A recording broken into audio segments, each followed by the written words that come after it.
संसार का सबसे बड़ा पाप क्या है? असत्य बोलना, हत्या कर देना, चोरी करना या किसी का अपमान करना। संसार का सबसे बड़ा पाप है किसी निर्बल को सताना, और संसार का सबसे बड़ा दंड भी उस निर्बल के मुख से निकली हाय है। आप देख रहे हैं मैं क्या कर रहा हूं? मैं लौह पिघला रहा हूं, और ये लौह पिघलता है इस चमड़ी की बनी धूनकी से निकली हवा से। तनिक सोचिए, एक मृत पशु की खाल से बनी धूनकी इतने कठोर लोहे को भस्म कर सकती। ठीक उसी प्रकार आप चाहे जितने भी शक्तिशाली क्यों ना हो, यदि आपने किसी निर्दोष, किसी निर्बल को सताया तो उसके मन से निकली हाय और उसका श्राप आपके जीवन को भस्म कर सकता है। स्वर्ण सज्जन पुरुष और परोपकारी मनुष्यों की गति एक समान होती है। यदि स्वर्ण टूट जाए तो उसे गर्म करो, ताप दो, पिघल कर वो फिर से जुड़ जाता है। ठीक उसी प्रकार मतभेद होने के पश्चात भी एक सज्जन पुरुष और महान पुरुष फिर से मित्र बन जाते हैं। परंतु दुर्जन दुष्ट माटी से बने लोग उस पके हुए मटके के समान होते हैं कि जिनमें यदि एक बार दरार आ जाए तो वो स्वयं ही स्वयं का सर्वनाश कर लेते हैं। इसलिए मित्रता केवल सज्जनों से ही करें ताकि मतभेद ना हो। दुष्टों का समूह अपना नाश स्वयं ही कर लेता है। यदि कोयले की खान में जाओ तो चाहे जितनी भी सावधानी बरतो, अपने वस्त्रों पर कालिख लग ही जाती है। इसलिए दुष्ट मित्रों से सावधान। सज्जन शत्रु प्रत्येक परिस्थिति में श्रेष्ठ है। प्रत्येक मनुष्य सफलता पाने के लिए कार्य करता है। कुछ सफल होते हैं, कुछ नहीं होते, और जो सफल नहीं होते वो सदा अपनी असफलता का कारण या तो अपनी परिस्थितियों को बताते हैं या अपने सहयोगियों को दोषी ठहराते हैं। परंतु क्या वास्तविकता में ऐसा ही होता है? क्या कोई परिस्थिति या कोई व्यक्ति किसी की असफलता का कारण बन सकते हैं? उत्तर हां भी है और ना भी। कैसे? आप इस तितली को देख रहे हैं? आपने एक मक्खी को भी देखा होगा। प्रकृति ने दोनों को समान गुण दिए हैं रस पान करने का। एक तितली फूलों पर जाकर उसका रस लेती और इस अवस्था में नए फूल खिलने की व्यवस्था भी करती, और मक्खी घाव पर बैठती, घाव को सड़ाती है और रोग भी फैलाती। यदि इसमें किसी बात का अंतर है तो केवल सोच का। यदि आप उचित मार्ग चुनेंगे तो आपको सफलता मिलेगी, आप में उत्साह बढ़ेगा, और यदि आप अनुचित मार्ग चुनेंगे तो आपको असफलता मिलेगी, निराशा मिलेगी। अब उचित मार्ग चुनना है या अनुचित मार्ग, ये निर्णय तो आप पर निर्भर करता है। मनुष्य सदा भला बुरा, खरा खोटा, सत्य असत्य की बातें करता है। सत्य को अच्छा मानता है और असत्य को बुरा। परंतु क्या आपने कभी ये सोचा है कि प्रत्येक वस्तु, प्रत्येक भाव का एक महत्व होता है? दोनों ही एक दूसरे के पूरक होते हैं। यदि काला रंग नहीं होगा तो क्या श्वेत रंग की आभा का अनुभव होगा? यदि असत्य नहीं होगा तो क्या सत्य के महत्ता का ज्ञान होगा? यदि बुरा नहीं होगा तो क्या भले पर आपको विश्वास होगा? कुछ महत्वपूर्ण है तो दोनों के मध्य का संतुलन। बुरी से बुरी वस्तु, समय या भाव, कोई ना कोई स्वयं में शुभ छिपाए रखती है। कभी काले गरजते मेघों को देखा है? उसके किनारे भी एक स्वर्णिम आभा होती है। उसी प्रकार यदि आपके जीवन में बुरा समय आए तो आपको अपने सच्चे मित्रों की पहचान हो जाती है। तो बुरे समय में निराश ना हो, उसमें भी कुछ शुभ खोजने का प्रयास करें और धीरे धीरे सब कुछ आपके जीवन में स्वतः शुभ हो जाएगा। संसार में सबसे महत्वपूर्ण क्या है? दृष्टि या दृष्टिकोण, समझ या सोच?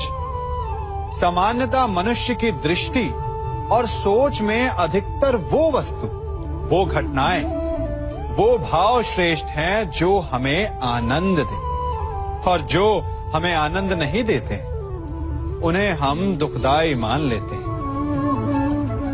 परंतु दृष्टिकोण और सोच को यदि एक भिन्न कोण से देखें तो परिस्थितियां भिन्न सिद्ध हो सकती हैं।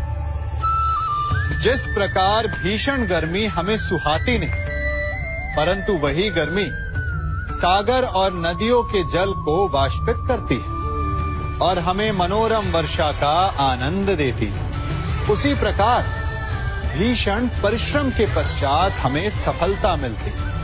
वर्षा के पश्चात हमें हमारा लक्ष्य मिलता है।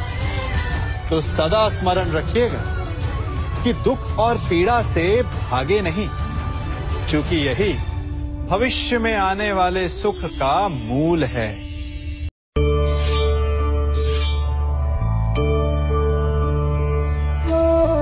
आप सोच रहे होंगे कि मैं क्या कर रहा हूं। मैं युद्ध की तैयारी कर रहा हूं। वही युद्ध जो ज्वालामुखी की भांति कभी भी फट सकता है। युद्ध वही जीतता है जो युद्ध में व्यतीत होने वाले समय से अधिक समय युद्ध की तैयारी में लगाए। जो योद्धा अभ्यास क्षेत्र में जितना अधिक समय दे, रणभूमि में उतना ही कम रक्त बहेगा। एक सामान्य लौह और तीखी तलवार में अंतर यही है कि एक तीखी तलवार को कड़ी अग्नि परीक्षा से होकर जाना पड़ता है, लौहकार की मार खानी पड़ती है। एक तलवार जितनी पीड़ा सहेगी उसका वार उतना ही प्रबल होता है। इसलिए पीड़ा से घबराए नहीं, उसका सामना करें, उसका अभ्यास करें, क्योंकि यही अभ्यास जीवन के युद्ध में आपको विजयश्री बनाता है। जब भी आपने यात्रा की होगी तो अवश्य अपने मार्ग के आसपास कुछ रिक्त स्थान देखे होंगे, कुछ खेत देखे होंगे, कोई ना कोई भूमि का टुकड़ा अवश्य देखा होगा। कुछ स्थान ऐसे होते हैं जहां पेड़ लगे होते हैं, जहां माली बड़े प्रेम से उन्हें बोता है, उन्हें सींचता है।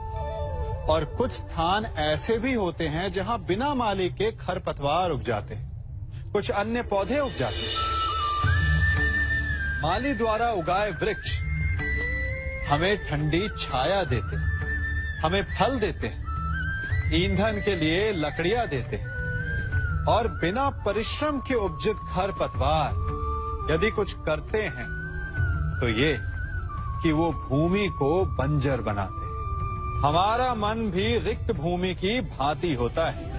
यदि अपने परिश्रम से उसमें सुविचारों के बीज डालोगे तो फलदायक विचार उपजेंगे, और यदि उसे रिक्त छोड़ दिया तो खरपतवार की भांति अनुपयोगी विचार आपके मन को अपना घर बना लेंगे, आपके मन को मैला कर देंगे, उसे बंजर कर देंगे। अब निर्णय आपका है कि आपको सुविचार देने वाला मन चाहिए या कुंठा देने वाला। जल प्रकृति को इस संसार की सबसे अनूठी देन है। वो महासागर में भी मिलता है और मीठे तालाब में भी, वो पवित्र गंगा में भी होता है और दुर्गंध आती नाली में भी। हम तालाब और नदी को सम्मान इसलिए देते हैं क्योंकि उसका मीठा जल हमारी प्यास बुझाता है। परंतु सागर का जल पीने योग्य नहीं होता, इसीलिए कभी कभी हम उसे उतना महत्व नहीं देते और नाली के जल को हम हे दृष्टि से देखते हैं। तो क्या ये उचित है? हमारे संबंध भी इसी जल की भांति होते हैं। जिस संबंध से हमें लाभ ना हो, उससे हम दूर हो जाते हैं। कभी ईर्ष्या के कारण, कभी अहंकार के कारण उस संबंध को तोड़ देते हैं। तो क्या संबंध को तोड़ देना उचित है? तनिक विचार कीजिए। माना कि सागर का जल फसल नहीं दे सकता, परंतु मोती तो देता है। माना कि नाली का गंदा जल हमें किसी भी कार्य के लिए उपयुक्त ना लगे, परंतु वो भी कहीं लगी अग्नि को बुझा सकता है। ठीक इसी प्रकार प्रत्येक संबंध कहीं ना कहीं किसी न किसी परिस्थिति में उपयोगी हो सकता है।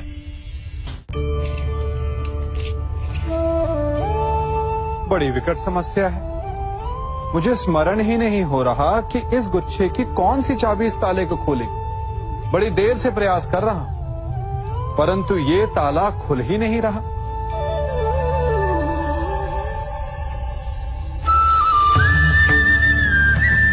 ऐसी परिस्थिति में आप क्या करेंगे?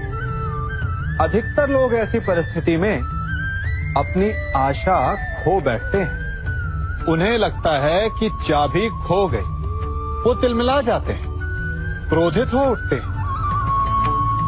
परंतु उस समय धैर्य रखें तो गुच्छे की अंतिम चाबी ताला खोल सकती है।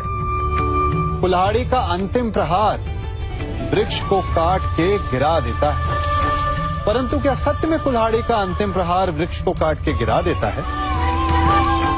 आपको आपका लक्ष्य दिला देता है? नहीं। आपका निरंतर प्रयत्न ही आपको सफलता दिलाता है। जब आपका मन निराश है तो अपने कार्य में दुगनी उत्साह से जुट जाइए, क्योंकि अनावरत बहता जल ही कठोर चट्टान को काट सकता है। सफलता का मूल है परिश्रम, प्रयास और आशा। मनुष्य का जीवन ऋतुओं के समान होता है। आज ग्रीष्म तो कल वर्षा, परसों शीत। तनिक संकट आया तो हम संयम खो बैठते हैं। तनिक ऋतु बदली तो हम अधीर हो जाते हैं। अपने आक्रोश में, अपने क्रोध में हम उनसे ही संबंध बिगाड़ लेते हैं जो हमारे अपने होते हैं। क्यों ऐसा होता है ना? हमें लगता है कि हमारे अपने हैं, फिर से मना लेंगे, परंतु स्मरण रखिए, सदा ऐसा करना संभव नहीं होता। सागर की उछलती लहरों को तट सहता है, और यदि तट ही टूट जाए तो बाढ़ आ जाती। हमारे संबंध भी दूध की भांति होते हैं। दूध तपकर उबल सकता है, परंतु यदि उसमें खटास आ जाए तो वो फट भी जाते हैं। और फटे दूध को चाहे जितना मत लो, उसमें से माखन नहीं निकलेगा। इसीलिए अपने संबंधों को संभल कर निभाना चाहिए। मनुष्य की सबसे बड़ी दुर्बलता क्या होती है? सोचिए।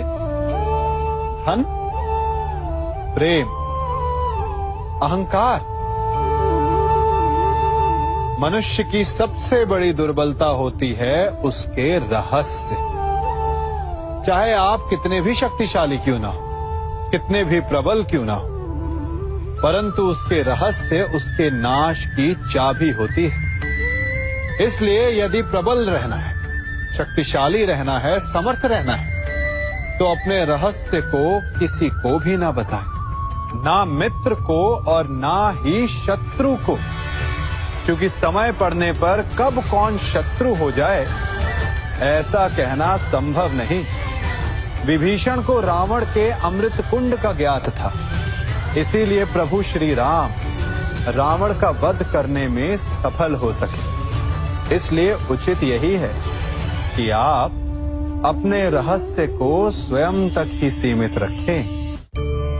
मनुष्य का मन बड़ा विचित्र होता है, कल्पना में ही विकास करता है।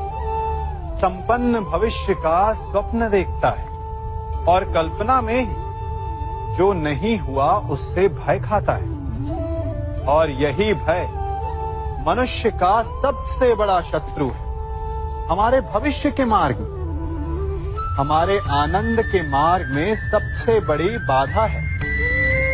अब आप लोग मुझसे पूछेंगे कि इसका तोड़ क्या है, भय से मुक्ति कैसे पाई जाए? तो ये प्रश्न आप स्वयं से पूछिए। तनिक सोचिए, जब आप एक सुंदर भविष्य की कामना करते हैं तो उसे पाने के लिए आप परिश्रम करते हैं ना? ठीक उसी प्रकार भय से मुक्ति पाने के लिए आप उससे लड़ जाएं और उसका निवारण आपको स्वतः ही मिल जाएगा।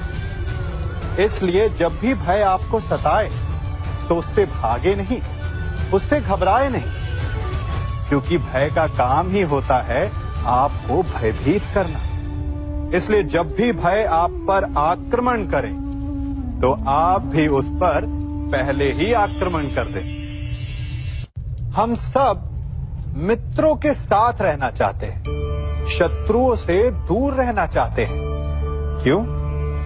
क्योंकि हमें जीवन में आनंद पाना है, जीवन में आगे बढ़ना है, स्वयं को संपन्न देखना है। और यदि किसी से भी आप पूछेंगे कि जीवन में सफलता पाने के लिए सबसे अधिक आवश्यकता किसकी होती है, तो हर एक आपको लगभग एक ही उत्तर देगा। सफलता प्राप्त करने के लिए आपको सच्चे मित्रों की आवश्यकता होती है। परंतु यदि आपको और अधिक सफल होना है तो आपको केवल मित्रों की नहीं, शत्रु की अधिक आवश्यकता है। अब आप कहेंगे, ये मैंने कैसी बात कर दी? तनिक स्वयं सोचिए। जब भी संकट आता है तो मित्र क्या करते हैं? आपकी सहायता करने के लिए आपके साथ खड़े हो जाते हैं। और संकट के समय में शत्रु और बड़ा संकट बनकर हमारे समक्ष खड़े हो जाते हैं। मित्र हमें सहायता देते हैं, अपनी शक्ति देते हैं, परंतु शत्रु आपके भीतर छिपी शक्ति को बाहर लाता है, आपको और अधिक बलवान बनाता है। संगति या साथ, मित्र और साथी मनुष्य के व्यक्तित्व के लिए सबसे महत्वपूर्ण होते हैं। अब आप कहेंगे, ये कैसे? मनुष्य अवश्य अपने व्यक्तित्व के लिए उत्तरदायी होता है, परंतु मनुष्य संगति में ना चाहते हुए भी उसका व्यक्तित्व संगत की भांति हो जाता है। इन पात्रों को देख रहे हैं, मध्य में जल रखा है, इसमें दूध है और इसमें मलिन कीचड़ रखा है। यदि मैं इस जल को इस दूध में मिलाता हूं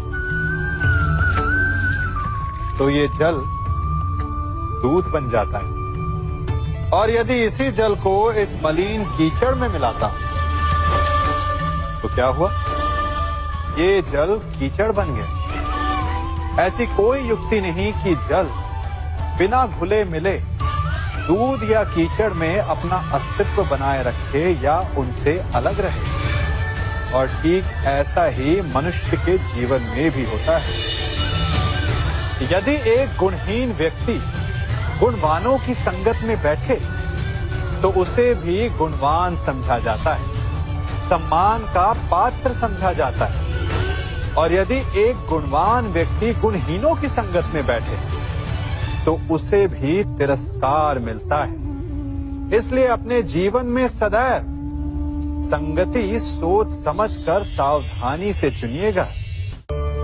कभी खेत में किसी किसान को खेती करते देखा है? वो उसे सींचता है, उसे जोतता है, पशु पक्षियों से खेत की फसल की रक्षा करता है, परंतु एक बात का वो सबसे विशेष ध्यान रखता है कि कहीं खेत में खरपतवार ना उग जाए, क्योंकि एक खरपतवार खेत की सारी फसल को नष्ट कर सकती है। ठीक उसी प्रकार यदि वंश की कोई संतान खोटी निकल जाती है तो वो समूचे वंश का सर्वनाश कर देती है। इसीलिए संतान के लालन पालन में विशेष ध्यान देना आवश्यक होता है, क्योंकि संतान वो फसल होती है जो वंश के आने वाले समय को महान बना सकती है या फिर वंश का पतन भी कर सकती है। मनुष्य भी बड़ा विचित्र प्राणी है।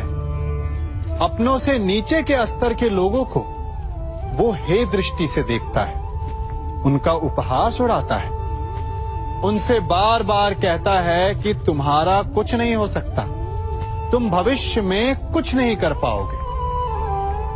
जब मनुष्य के पास धन, संपत्ति, मान होता है तो वो दूसरों का आदर नहीं करता, परंतु वो एक बात भूल जाता है कि उससे भी अधिक शक्तिशाली कोई अस्तित्व में है, और वो है समय। काल अपना चक्र कब बदलेगा ये कोई नहीं जानता। समय अपनी करवट कब लेगा ये कोई नहीं जानता। कोयला भी समय के साथ साथ हीरे में परिवर्तित हो जाता है। इसलिए जीवन में कभी भी किसी का भी उपहास नहीं उड़ाना चाहिए। देख रहे हैं इसे, ये रेत है। कहा जाता है कि इसे आप मुट्ठी में बंद करके नहीं रख सकते। क्यों?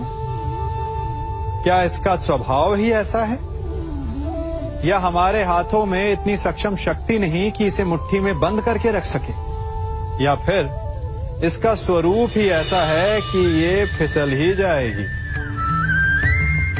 कदाचित इसीलिए कहा जाता है कि आप रेत को मुट्ठी में बंद करके नहीं रख सकते, परंतु मैं आपसे कहता हूं कि आप रेत को मुट्ठी में बंद करके रख सकते हैं। कैसे? इसका उत्तर है, यदि आपके हाथों में पसीना हो तो आप रेत को अपनी मुट्ठी में जकड़ सकते हो। और पसीना कैसे आता है? परिश्रम से, प्रयास से।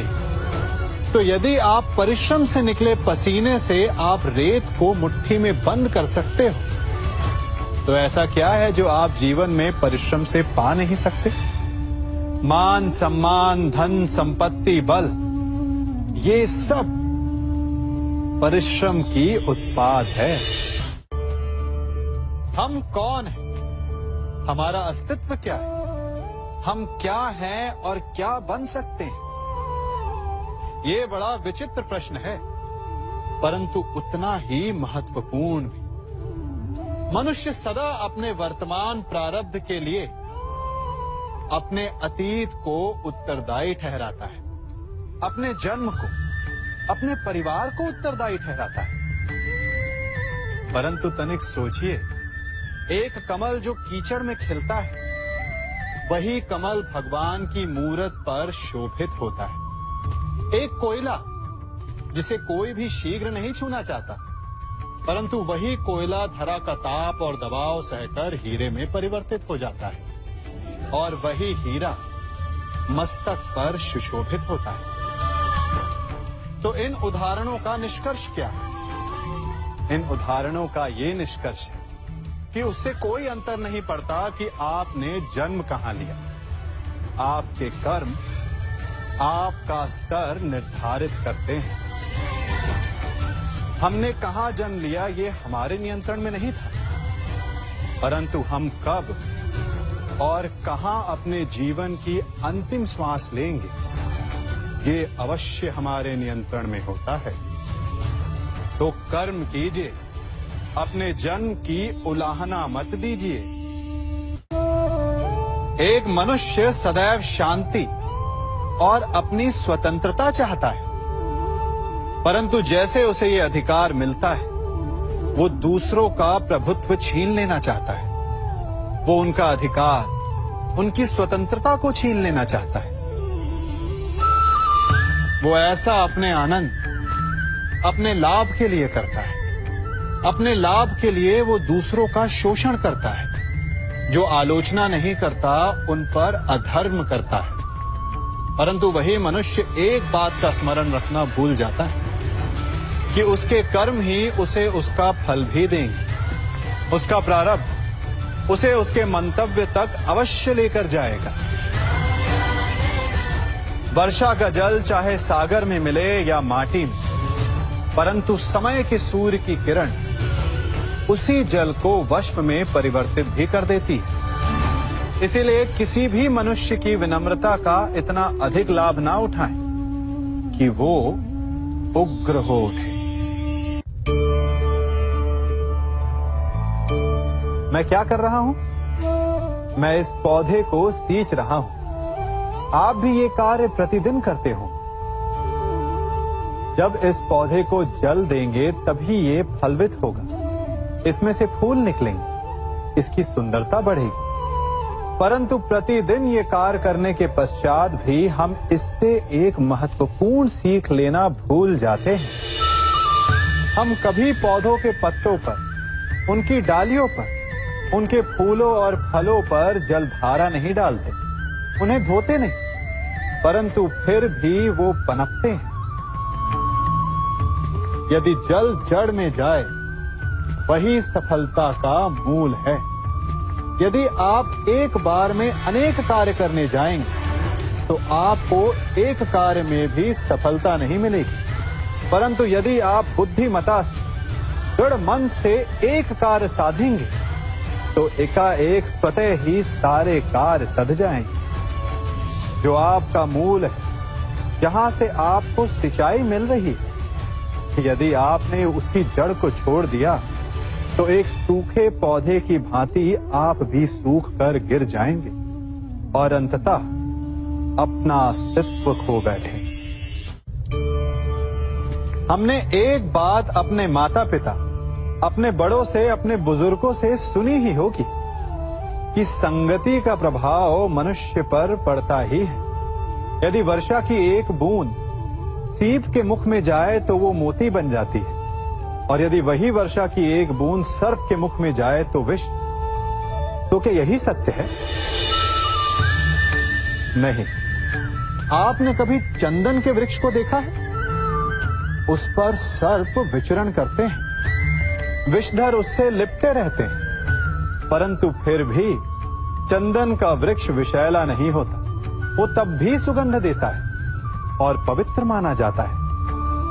तो इसका रहस्य क्या है कि वर्षा की बूंद पर संगति का प्रभाव पड़ता है और चंदन के वृक्ष पर नहीं?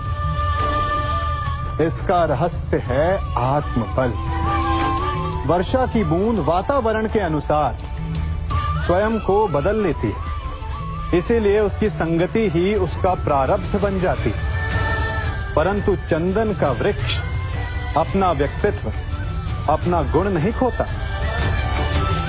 इसीलिए यदि आप में आत्मबल हो, आपका मन दृढ़ हो, तो बुरी से बुरी कुसंगति भी आपका कुछ नहीं बिगाड़ सकती। सिंह को जंगल का राजा कहते हैं। सभी पशु पक्षी उसका बल मानते हैं, उससे भयभीत रहते हैं, परंतु सिंह को भी अपने भोजन के लिए आखेट करना पड़ता है, घात लगानी पड़ती है, बड़ी दूर तक उसे अपने शिकार का पीछा करना पड़ता है, और तब जाकर उसे भोजन मिलता है। और कई बार उसके ये कठिन प्रयास भी असफल होते हैं। यदि सिंह ये सोचकर बैठ जाए कि मैं तो वन का राजा हूं, मेरा भोजन स्वयं मेरे मुख में आकर गिर जाए, तो वो भूखे मर जाएगा। क्या समझे? राजा हो या रंक, उद्यम सभी को करना पड़ता है, क्योंकि मेहनत, परिश्रम यही तो सफलता की कुंजी है। यदि जल पाना है तो कुआं खोदने में पसीना बहाना ही होगा। यदि सफलता पानी तो रात दिन परिश्रम करना होगा। बिना परिश्रम के तो देवों को भी अमृत नहीं मिलता। इसलिए परिश्रम कीजिए। आज नहीं तो कल सफलता अवश्य मिलेगी। देख रहे हैं इसे? ये बड़ा भयंकर अस्त्र है। अब आप कहेंगे कि ये छोटी सी धातु भला किस काम की? आप चाहें तो इस धातु से वस्तुएं जोड़ लें या फिर चोट भी खा सकते हैं। ये एक धातु लकड़ी के दो पट्टों को एक करके जोड़ सकती है या फिर आपके शरीर में लग जाए या चुभ जाए तो आपको बहुत बड़ा घाव भी दे सकती है। इसलिए एक बात सदा स्मरण रखें, कोई भी वस्तु छोटी या बड़ी नहीं होती, सबका अपना महत्व होता है।